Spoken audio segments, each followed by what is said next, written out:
All right, I got another one that's real quick. God gives his hardest battles to his strongest soldiers.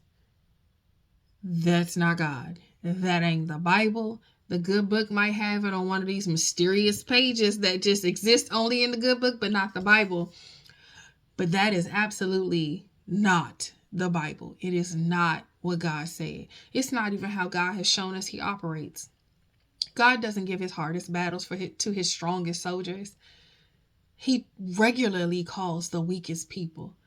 Gideon had anxiety and was uncertain of what he was supposed to do when God called him to judge Israel.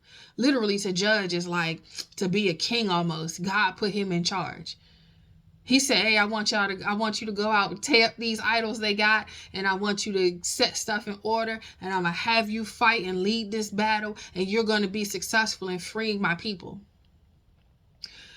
God called the Israelites to war. They are a group of escaped slaves. Nobody trains their slaves to fight. Nobody trains their slaves to go out and be mighty in battle. They were a group of escaped slaves that had wandered the desert for 40 years. For years, they had wandered the desert. These are the kids of the slaves who were born in the desert. They didn't even know slavery for most of them. And God called them to fight battle after battle after battle to claim the land that he promised them. They weren't the toughest soldiers. In fact, when you read their story, the very first part of them wandering in the desert was God saying, hey, I'm going to take them the long way, because if they see war, if they think war is coming, they're going to get scared. They was a scary group of people. God had David. David fought Goliath. Goliath had an entire trained army standing on the sidelines, scared to come face him, terrified to come after him. An entire army. King Saul is standing on the sidelines saying, I don't know about this, friends. I don't know. And David was like, y'all got to be crazy. My God bigger than this, and I'm going to go. He was young. He was unprepared for war. He was unequipped. He had a slingshot. Now, slingshot is a weapon. I'm not going to make it less than what it is.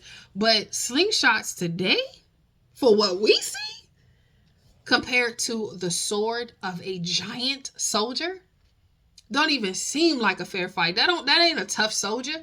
That's not the strongest person. That's a regular person that trusted God. God is trying to build trust, to build knowledge. You know how you get to know a person? Go through all 4 seasons with him. You know how you get to know God? Go through all 4 seasons with him. God gonna bless you to see how you act when you blessed. God gonna give you some bad days so you can see how you act when it's a bad day.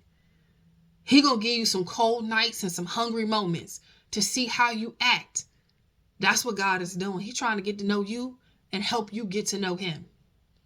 He ain't trying to line you up for a battle because you this super soldier. You're not. That's why you keep getting knocked upside your head. We out here feeling like, all right, God, I'm one of your strongest soldiers because you put me through. I'm going to keep doing this.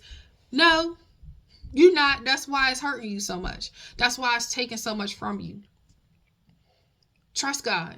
That's what the purpose of that is. God gives his toughest battles to those who trust him or who need to trust him more. Y'all be blessed.